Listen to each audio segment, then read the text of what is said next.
नमस्कार मित्रांनो, आपल्या श्रीवाणी या चॅनलवर आपले मनापासून स्वागत आहे.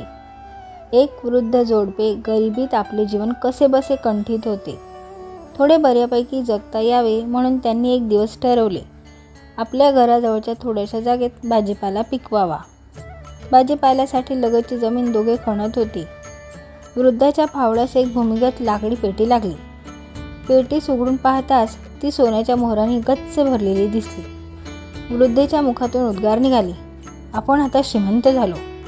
कृपाळू परमेश्वराने वृद्धापकाळात आपल्यासाठी हे ऐश्वर्य दिले आहे. म्हातारा आपल्या पत्नीस थांबवत म्हणाला, खणली ती भूमी आपली नाही, म्हणून त्या भूमीतील खजिना आपला कसा? ही पेटी इथेच राहू देऊ? परमेश्वराने हे धन आपल्यासाठी उपलब्ध केले असेल तर तो स्वतःच ही पेटी आपल्या घरापर्यंत पोहोचवण्यासाठीही काही मार्ग काढेल. नंतर त्या वृद्ध जोडप्याने ती सुवर्ण मुद्रांची पेटी बंद करून पुन्हा त्या जागीच गाडून टाकली आणि ते दोघे घरी आले. म्हातारी मात्र पेटीबद्दलची हकीकत शेजाऱ्या पाजाऱ्यांजवळ सांगून म्हणू लागली, आम्ही मात्र पेटीचा लोभ न ठेवता तशीच तेथे ठेवून दिली. लोकांना वाटले बुडी उगाच आपल्या त्यागाचा बळीजा मिरवण्यासाठी खोटे बोलत आहे. परंतु एक वाणी मात्र म्हातारीच्या तोंडून ती गोष्ट ऐकून गंभीरपणे विचार करू लागला. धनाचा तो फार लोभी होता. त्याला वाटले, खोटे सांगून बुडीस काय फायदा? रात्री आपल्या 2 मुलांना सोबत घेऊन तो वाणी म्हाताऱ्यांनी खणलेल्या जागेजवळ पोहोचला. थोडे खणताच त्याला ती पेटी दिसली. मुलांच्या मदतीने वाण्याने पेटी बाहेर काढली. उत्सुकता शिगेला पोहोचलेल्या त्या अवस्थेत थरथरत्या हाताने त्याने पेटीचे झाकण उघडले. पेटी उघडताच त्यात एक काळाशार नाग पाहून वाण्याची बोबडीच वळली.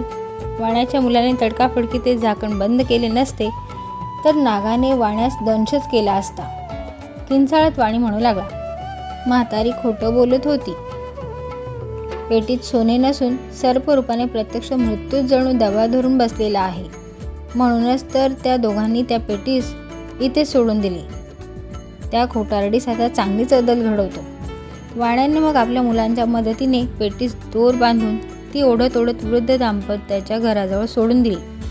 आता पेटीतील सर्प म्हातारी सरळ स्वर्ग दाखवेल अशा आविर्भावातच वाणी आणि त्याची मुले आपल्या घरी निघून गेली. रात्रीनंतर सकाळी जोडप्याने पेटी आपल्या दारशी पाहून आकाशाकडे पाहत परमेश्वराचे आभार मानले. पेटी उघडल्यावर त्यांनी आधी पाहिलेल्या सुवर्ण मुद्राच त्यात होत्या. पेटीस एक छिद्र पडलेले होते. त्या छिद्रातून सर्प बाहेर निघून गेलेला होता.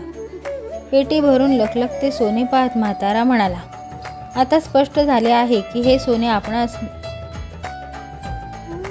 मिळावे ही परमेश्वराची इच्छा आहे. म्हणूनच तर ही पेटी आपल्या दाराजवळ ठेवण्याची ही व्यवस्था त्यानेच केली. की म्हातारीचे पुढील जीवन मग ऐश्वर्यासह ईश्वर भक्तीत आनंदात व्यतीत झाले. ह्या गोष्टीचा बोध असा आहे की माणसाने लोभी असू नये. माणसात संपन्नतेची कामना असल्यास तसे परमेश्वराजवळ मागावे. संबंधित व्यक्तीचे या जन्मातील वर्तन सदाचाराचे असेल व संपन्नतेतही तो नीतिमान राहू शकणारा असेल तर परमेश्वर त्याच्यावर छप्पर फाड कृपा करतो. लोभी वाणी परमेश्वरास अत्याधिक वैभवास अपात्र असल्यानेच पेटी उघडताच काळ्या सर्पाच्या रूपात मृत्यू त्याच्यासमोर उभा राहिला. वृद्ध जोडपे लोभी नव्हते, दुराचारी नव्हते. सर्वात मोठी गोष्ट ही की त्यांचा परमेश्वरावर विश्वास होता. म्हणून वृद्ध दाम्पत्याने पेटी जागीच परमेश्वरी इच्छेवर सोडून दिली. परमेश्वरानेही भक्ताच्या अविचल विश्वासावर प्रसन्न होऊन त्यास भरभरून पुरस्कृत केले. धन्यवाद मित्रांनो. कशी वाटली आजची गोष्ट नक्की सांगा.